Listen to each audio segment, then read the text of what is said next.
Hello bachcho, let's read this question. The question says, a certain compound contains only carbon and oxygen. Analysis show it has 36% carbon and 64% oxygen. If its molecular mass is 400, then what is the molecular formula of the compound? बच्चों इस question में हमसे पूछा गया है कि हमारे पास एक कंपाउंड है और उसके अंदर सिर्फ कार्बन और ऑक्सीजन है और हमें पता है कि उसके अंदर हमारे पास कम से कम 36% तो बच्चों कार्बन है और 64% हमारा ऑक्सीजन होता है। तो हमें बताना है कि मॉलिक्यूलर मास अगर 400 है तो हमारे पास molecular formula of the compound क्या होगा। फर्स्ट ऑफ ऑल बात करते हैं इस क्वेश्चन में हमारे की कंसेप्ट के बारे में। बच्चों की कंसेप्ट की बात करें तो की कंसेप्ट क्या होगा, हमें फर्स्ट ऑफ ऑल हमारे ऑर्गेनिक कंपाउंड का क्या निकालना पड़ेगा, एम्पेरिकल फार्मूला निकालना पड़ेगा। क्या निकालना पड़ेगा? एम्पेरिकल फार्मूला निकालना पड़ेगा। क्योंकि हमारे कंपाउंड में सिर्फ कार्बन और ऑक्सीजन है तो हमारे पास एम्पेरिकल फार्मूला से ये पता चल जाएगा कि हमारे पास कार्बन और ऑक्सीजन हमारे किस रेशियो में प्रेजेंट है।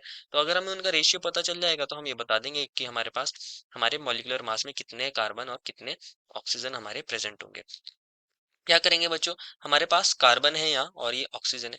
क्वेश्चन ने कहा है कि कार्बन हमारे पास कितना परसेंट प्रेजेंट है, 36%। परसेंटेज इनकी कितनी है बच्चों, परसेंटेज इनकी कितनी है, 36% है। और हमारे पास ऑक्सीजन है 64% हमारे कंपाउंड के अंदर। तो अभी हमें देखना है कि कितने एटम्स इनके प्रेजेंट हो सकते हैं। एटम्स निकालने के लिए क्या करेंगे, इनको डिवाइड कर देंगे इनके एटॉमिक वेट से। अगर मुझे एटम्स निकालने हैं तो मैं 36 को डिवाइड कर सकता हूँ इसके एटॉमिक वेट से, 12 से। और 64 को डिवाइड कर सकता हूँ बच्चों कि इसके एटॉमिक वेट से जो होता है 16। इससे मुझे क्या पता चल जाएगा, रिलेटिव नंबर ऑफ एटम्स पता चल जाएंगे। रिलेटिव नंबर ऑफ एटम्स पता चल जाएंगे कि अगर मेरे पास कार्बन एक है तो उसके कोरस्पॉन्डिंग ऑक्सीजन कितने होंगे, इस तरह हमें ये पता चल जाता है।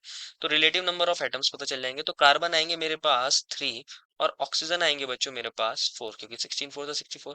तो हमें पता चल गया कि मेरे पास कार्बन और ऑक्सीजन किस रेशियो में प्रेजेंट है, 3:4 में प्रेजेंट है। कि अगर कार्बन एटम्स 3 होंगे तो ऑक्सीजन वहां पे हमारे कितने होंगे, 4 होंगे। तो हमारे पास एम्पेरिकल फॉर्मूला क्या बन जाएगा, C3O4। C3O4। अगर आप इस एम्पेरिकल फॉर्मूला को इसका वेट निकाल के देखोगे तो इसके अंदर मैं वेट निकालता हूँ तो कार्बन का होता है 12 और 3 है, और ऑक्सीजन का होता है हमारे पास 16 और ये है 4। तो टोटल इसका वेट कितना आ जाएगा, 100। कितना आ जाएगा बच्चों, इसका 100 आ जाएगा। और हमसे बोला गया है कि जो हमारे पास गिवन कंपाउंड है, गिवन कंपाउंड उसका जो मॉलिक्यूलर वेट है, गिवन कंपाउंड का जो वेट है वो कितना है, 400 है। गिवन मॉलिक्यूलर मास कितना है बच्चों, 400 है। गिवन मॉलिक्यूलर मास हमें 400 बोला है। तो अब हमें क्या करना है, हम क्या करेंगे, एम्पेरिकल वाला जो फॉर्मूला था, जो हमारे एम्पेरिकल फॉर्मूला वाले कंपाउंड का वेट था, उससे डिवाइड कर देंगे मॉलिक्यूलर मास को। तो हमें पता चल जाएगा हमारे पास जो हमारा कंपाउंड है उसके अंदर कितनी हमारी एम्पेरिकल फॉर्मूला की यूनिट्स प्रेजेंट है, कितने हमारे पास वहाँ C3O4 होंगे। तो हम क्या करते हैं, डिवाइड करके देख लेते हैं। अगर मैं 400 को डिवाइड कर देता हूँ बच्चों 100 से, तो मेरे पास आएगी वैल्यू 4। इसको हम डिनोट करते हैं N से। एक्चुअल में क्या रहा होगा कि C3O4 N होंगे, तब जाके हमारा मॉलिक्यूलर फॉर्मूला बना होगा और उसका वेट हुआ होगा 400 ग्राम। तो हमारे पास C3O4N होगा हमारा ऑर्गेनिक कंपाउंड जिसके अंदर कार्बन और ऑक्सीजन हमारे प्रेजेंट है।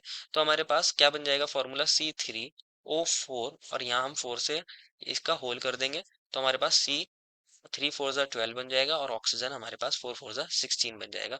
तो ये हमारे पास हमारे कंपाउंड का फॉर्मूला होगा। क्या होगा हमारे कंपाउंड का फॉर्मूला, C12O16। अगर आप इसके अंदर देखोगे बच्चों, 12 हमारे पास कार्बन है और ऑक्सीजन हमारे पास 16 है। तो अगर आप हमारे पास 12 कार्बन का वेट निकालोगे तो 12 इंटू 12 कितना होता है हमारे पास, 144। और अगर आप ऑक्सीजन का वेट निकालोगे बच्चों तो 16 इंटू 16 कितना हो जाएगा बच्चों हमारे पास, 256। इन दोनों को ऐड करोगे तो हमारे पास 400 ग्राम आ जाएगा। और अगर आप यहाँ कार्बन और ऑक्सीजन का रेशियो भी देखोगे तो वो 3:4 होगा। इन दोनों की परसेंटेज 36% और 64% हो जाएगी respectively. Therefore, final answer is C12O16. I hope you understood it well and best of luck.